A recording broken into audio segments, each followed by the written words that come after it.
Professeur Didier Raoult, comment évolue l'épidémie de coronavirus aujourd'hui et quels sont les grands déterminants de cette évolution? Bien, je crois que dans un premier temps, il faut essayer de comprendre ce qu'est un virus, malheureusement, la plupart des gens qui ont eu en charge cette maladie dans les pays occidentaux n'ont pas bien compris, c'est que ce n'est pas un objet inanimé contre lequel on luttait comme dans un jeu vidéo. C'est un être vivant qui bouge, qui change. Et donc, moi j'ai vécu quelques mois stupéfiants dans lesquels on m'expliquait que les virus ne mutaient pas, ne changeaient pas. Donc, je regarde ça avec beaucoup de surprise, surtout quand les gens qui n'ont jamais fait un génome m'expliquent ça à moi. Ça laisse pantois. Donc, que ce soit les journalistes, les politiques ou les collègues, ça me laisse pantois. Alors bien sûr, ça change tout le temps et ça change en fonction de deux éléments majeurs. Un, ce que nous on appelle la pression de sélection, c'est-à-dire que si vous dirigez une arme spécifique contre un virus, ces changements vont se faire pour éviter ce sur quoi vous vous acharnez. D'accord? Donc comme là, on s'est beaucoup acharné sur une protéine qui s'appelle le spike, il va y avoir plein de mutants dans le spike.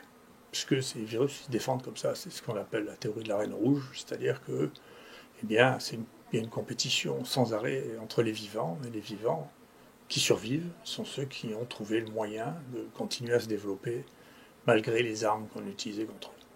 Vous savez bien qu'on n'a pas fait disparaître les staphylocoques parce qu'on a trouvé les antibiotiques, parce que les staphylocoques changent et ils trouvent des parades, comme les streptocoques, comme tout le vivant. Voilà. C'est pas si facile de se débarrasser du vivant microscopique. C'est plus facile de se débarrasser des mammifères que des microbes. Donc ça, il semble que cette notion basique qu'on connaît depuis plus de 100 ans, tous les gens qui sont aux affaires aient complètement oublié cette chose-là. C'est du vivant contre lequel on lutte. C'est la première chose. Et que donc ce vivant change. C'est pas bien étonnant. Bon, c'est banal pour la grippe. Tous les ans, on change la composition du virus, du vaccin contre la grippe parce qu'il y a des nouveaux mutants et qu'il faut faire face à ça et que l'immunité contre les anciens mutants n'est pas aussi bonne contre les nouveaux mutants. Et c'est probablement ce qui est en train de se passer en Afrique du Sud, c'est-à-dire que le vaccin qui a été fait par AstraZeneca contre le spike de la première période, ce qu'on appelle le R0, c'est-à-dire le virus de Wuhan, eh bien, n'est pas aussi efficace contre les mutants sud-africains. Et justement, ces mutants sud-africains, ils arrivent en France. Enfin, chez nous, on les voit maintenant assez fréquemment parce qu'ils sont revenus des Comores, qui ont le même virus sud-africain. Il y a beaucoup de Comoriens à Marseille qui ont transité par le Maghreb, en particulier par la Tunisie, qui ont été détectés par les pompiers là, à l'aéroport. Et donc maintenant, nous, on a eu un peu plus de 500 mutants qui comprenaient le groupe des mutants anglais, dans lequel à peu près un tiers semble être des mutants sud-africains ou brésiliens. Donc qui apparemment échappe au vaccin AstraZeneca qui est en train de se développer. J'espère que le ministre qui vient de se faire vacciner à ça ne viendra pas dans les quartiers nord de Marseille attraper le nouveau mutant, parce qu'il n'est peut-être pas protégé contre ça. Donc voilà, c'est virus, c'est vivant. Donc les armes qu'on a sont des armes relatives, c'est pas des armes de destruction massive, c'est des armes relatives. Alors voilà, c'est comme ça. Par ailleurs, on a fait des bêtises, mais ça, on ne peut pas s'empêcher. Il y a une espèce dans cet affolement, là, il y a des bêtises internationales qui ont été faites à vouloir absolument innover au moment d'une situation de crise sur des choses qui n'ont jamais été testées auparavant. Et ça, c'est souvent une erreur, parfois ça marche. Alors pour le remdesivir, c'est vraiment une erreur. Je suis surpris d'ailleurs que le groupe qui dirige la recherche et les conseils dans ce pays soit encore à nous redonner des conseils, alors qu'il y a une succession d'erreurs absolument incroyables, dont cette obstination à faire de remdesivir qui manifestement a complètement infiltré la décision dans les pays occidentaux, et en particulier la France. Je suis d'accord avec ma compatriote Ségolène Royal qu'il faudra bien à un moment que l'État et l'Europe fassent une enquête sur ce qui s'est passé avec le remdesivir, parce qu'on sait depuis très longtemps que ça ne marche pas. ça marche pas. On en a acheté pour des milliards alors qu'on savait que ça marchait pas. On l'a distribué alors qu'on savait que ça marchait pas.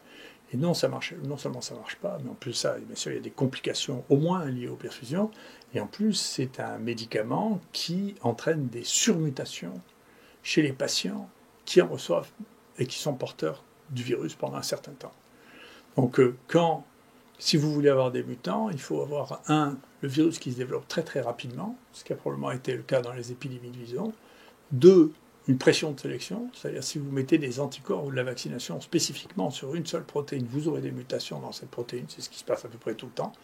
3, si vous utilisez un médicament qui favorise les mutations, ce qui est le cas du Remdesivir, ça favorise, c'est un agent mutagène, ça favorise les mutations. Et par exemple, nous, alors à Marseille, on était très très avares de Remdesivir, peut-être à cause de moi, mais en tout, il n'y a eu que 3 malades qui ont reçu le Remdesivir. Dans un des malades qui a été porteur. Il y en a 2 qui sont morts trop tôt, on n'a pas pu, on ne les a pas sauvés. Et puis le 3e qui est mort un peu plus tard, mais qui a été porteur pendant un certain temps parce qu'il était immunodéprimé. Et donc on a séquencé en fin de traitement par rapport au dit traitement, il y a au moins 10 mutations qui sont apparues sous l'association Remdesivir plus anticorps injectés, au moins 10 mutations qui sont apparues. Donc c'est la même chose qui a été publiée dans le New England, c'est des choses qui commencent à sortir maintenant, il y a encore 2 autres papiers qui sont sortis. Ce médicament, chez les gens qui sont immunodéprimés, entraîne la sélection et la création de mutants dont on ne sait pas ce qu'ils vont devenir, parce qu'y compris, ils ont des mutations à la spike, ils ont des mutations dont on sait qu'ils sont associés avec la résistance. Donc c'est vraiment faire l'apprenti sorcier que d'utiliser les médicaments qu'on ne connaît pas, dans des indications qu'on ne connaît pas, et de ne pas prendre la fermeté nécessaire pour arrêter quand ça ne marche pas. Donc cette utilisation persistante, persévérante, en particulier dans ce pays du Remdesivir, est une faute. Comment est-ce que la France se positionne en termes de qualité de la réponse à l'épidémie ? À peu près, moi je suis gêné, c'est parce que je ne me sens pas concerné à titre personnel, parce que ma nature, c'est pas d'être le dernier de la classe. Mais globalement, pour toutes les décisions stratégiques qui ont été prises concernant le virus, on a à chaque fois été les derniers. Donc au bout d'un moment, à mon sens, il faut y avoir vraiment une réflexion, remettre les choses à plat. Mais on a été derniers à faire des tests systématiques en disant non, il n'y a que 2 petits centres qui vont faire quelques dizaines, on ne va pas le faire pour les autres. On a pris des mois pour pouvoir se mettre à niveau. Brutalement, les gens sont mis à se rendre compte que ça servait de faire des génomes. Bien sûr, ça sert de faire des génomes. Pourquoi ça sert de faire des génomes ? Pas pour n'importe quoi. Enfin, bien que la curiosité soit importante. Mais si vous voulez trouver des variants différents qui vont avoir des cibles différentes pour le vaccin, vous êtes obligé de faire ça. Si vous avez des échecs thérapeutiques, comme il y a eu des échecs thérapeutiques avec le Remdesivir. Nous, on ne les a pas eu parce qu'on ne faisait pas le Remdesivir. Mais il y a eu des échecs thérapeutiques. Je ne sais pas, même Karine Lacombe, j'ai vu que elle fait, comme Yazdan Padaï, ils ont fait des études sans comparaison du tout. Donc nous, ils ont dit que nos comparaisons, ça ne valait pas la randomisation, mais au moins on comparait des malades qui n'étaient pas traités, des malades qui n'étaient pas traités. Eux, ils ont fait des publications sans les comparer à rien du tout. Et en plus, ils n'ont pas analysé les virus qui restaient à la fin du traitement. Et ces virus qui restaient à la fin du traitement, il faut absolument les analyser, parce que les virus qui résistent au traitement, il y a une raison pour laquelle ils résistent au traitement. Et ils résistent au traitement très souvent parce qu'ils présentent des mutations. Et on sait aussi bien le Remdesivir que les anticorps obtenus par plasmaphéreses sélectionnent et entraînent des mutations. Et ce travail n'a pas été fait. C'est un travail, ça manque de science, tout ça. On s'excite sur la méthodologie, mais c'est la science basique qui manque dans ce pays. Donc, on a fait des essais sans regarder quelles étaient les conséquences des essais, en particulier sur les virus. Ensuite, on n'a pas fait de génome, et quand j'ai commencé à faire des génomes pendant l'été, où on était les seuls à le faire, les gens disaient ça ne sert à rien, il n'y a pas de mutants. Et donc on est arrivé par constater, alors c'est bien, je suis content que le président ait saisi cette occasion pour remettre les choses, mais vous voyez, ça c'est le nombre de génomes qui a été fait en fonction du nombre de cas dans le monde.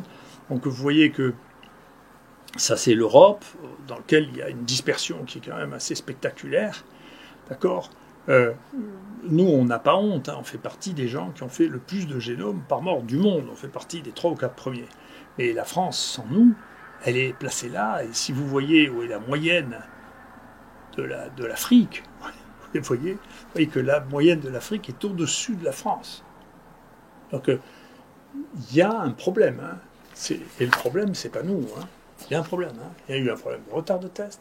Il y a un problème de retard d'hospitalisation, de retard de prise en charge, parce que quand on dit aux gens il ne faut pas vous soigner, il faut rester à la maison, il y a eu un retard d'utilisation des technologies qui permettaient de détecter quand les gens étaient plus malades, et il y a eu un retard de surveillance des génomes qui permettait de découvrir des variants qui éventuellement allaient résister aux thérapeutiques, qui éventuellement allaient résister aux vaccins, et qui éventuellement allaient être les témoins des épidémies.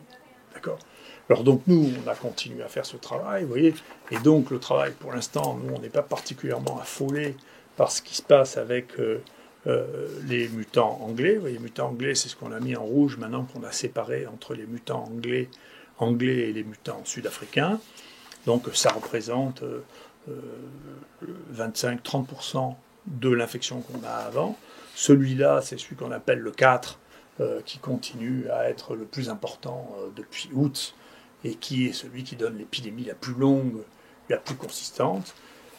On a comparé la mortalité de la première épidémie, et encore une fois, les gens continuent à parler de deuxième vague parce qu'ils ne lisent pas, parce qu'ils ne regardent pas, parce qu'ils n'analysent pas. Il ne s'agissait pas des mêmes maladies. Ces maladies sont différentes. Donc la première maladie, celle qui est due au R0, au virus chinois, avait une certaine mortalité relativement importante. Elle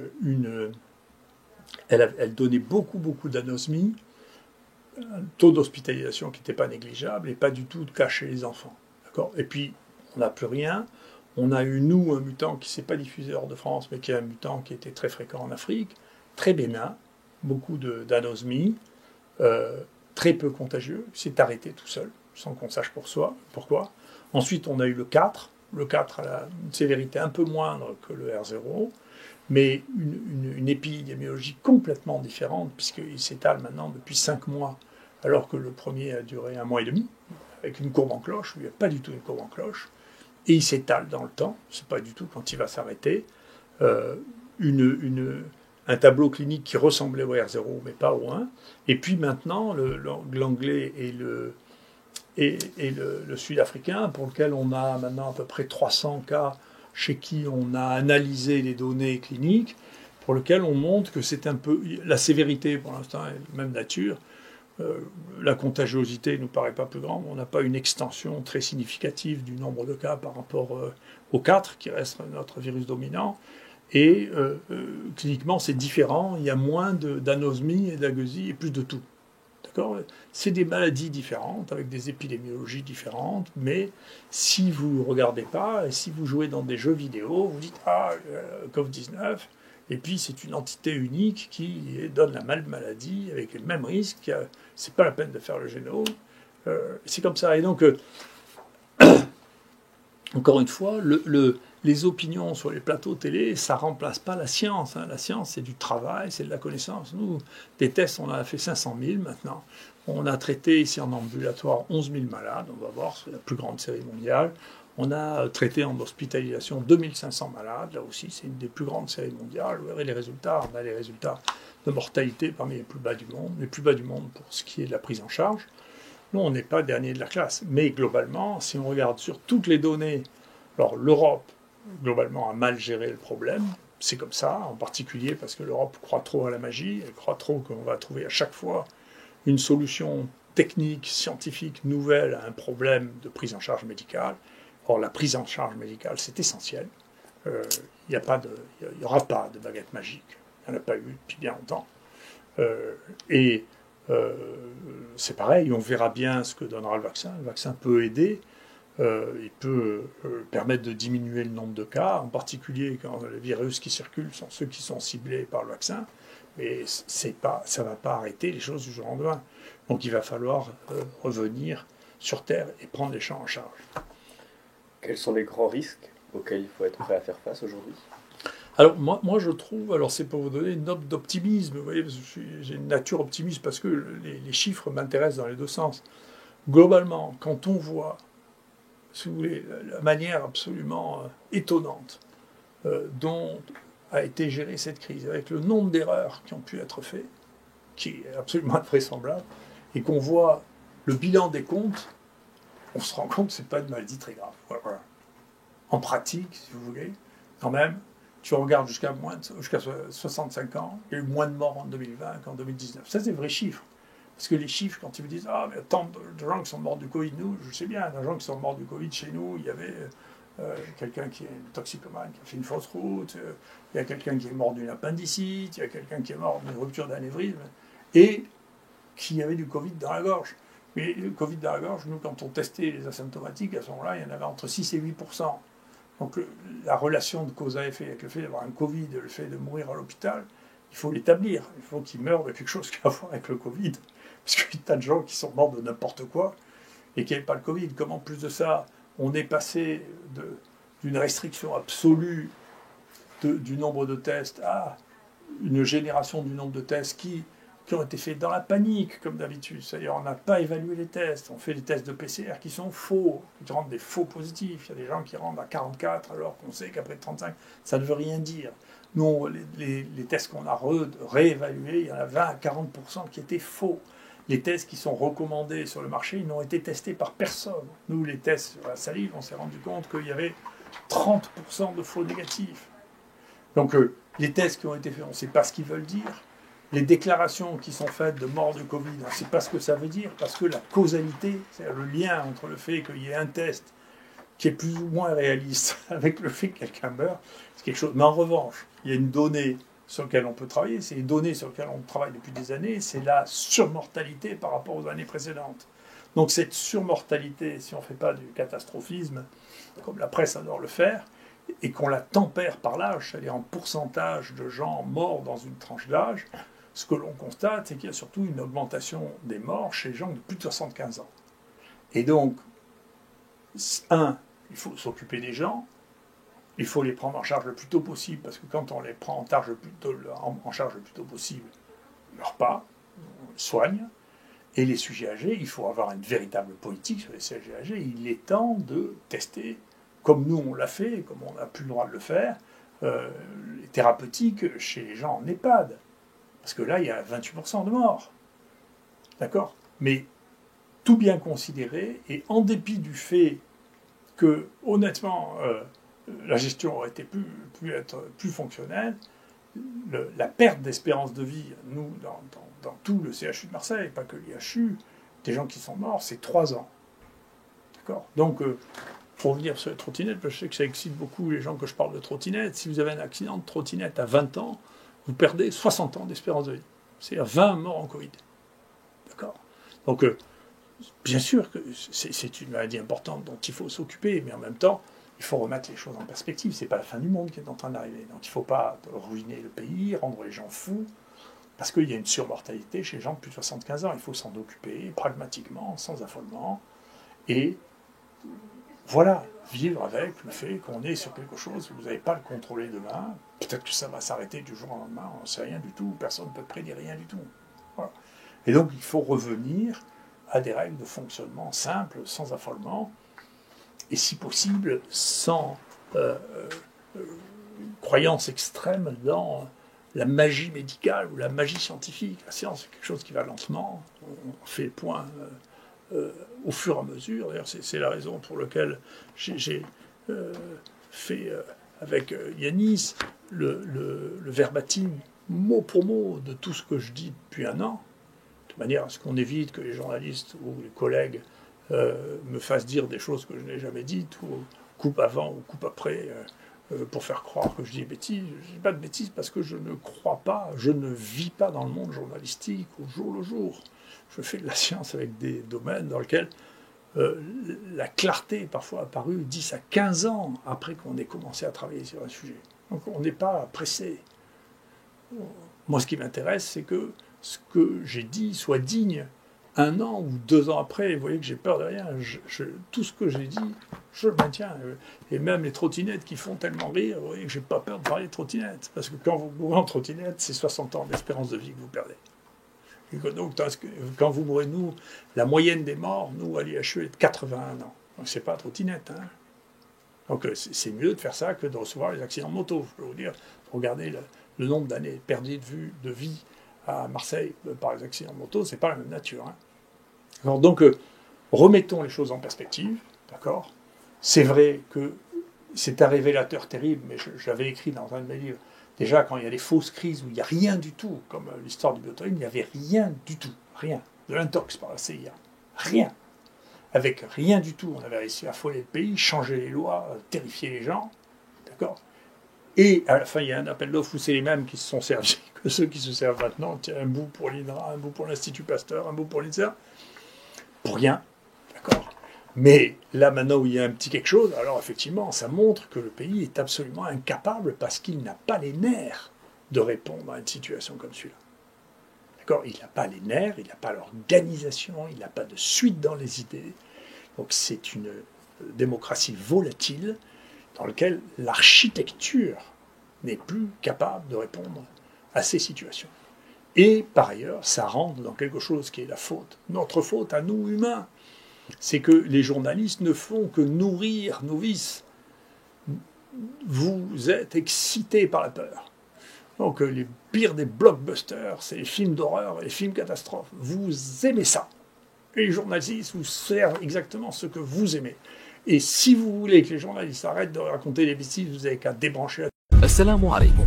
لا تنسوا الاعجاب بالفيديو والاشتراك في القناة تشجيعا لنا لنستمر بنشر المزيد إن شاء الله.